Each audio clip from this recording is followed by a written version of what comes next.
ஓ முருகா சரணம். வாழ்க வளமுடன். வெற்றிவேல் முருகனுக்கு ரோகரா. இன்றைய நாள் இனிய நாளாக அமைய எல்லாம் வல்ல அப்பன் முருகனின் அருள் எல்லோருக்கும் கிடைக்கப் பெறுக. நமது வாழ்க்கையில் யாரெல்லாம் நம்மோடு இருப்பார்கள், நம்மோடு விளங்குவார்கள் என்று காலம் முடிவு செய்வதில்லை.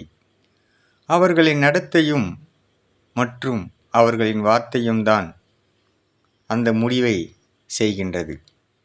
மேலும் உங்களை ஏமாற்றியவர்களுக்கு ஒன்றை மட்டும் சொல்லி விளங்குங்கள் என்று சொல்லப்படுகிறது. இன்று எனக்கு, நாளை உனக்கு என்று சொல்லிவிட்டாலே போதும். அப்பன் முருகனருளால் சகலமும் பெற்று வளமுடன் நலமுடன் வாழ எல்லாம் வல்ல கலியுக தெய்வம் முருகனின் அருள் எல்லோருக்கும் கிடைக்கப் பெறுக. ஓ முருகா சரணம். முருகனின் மகன் ரவி முருகன்.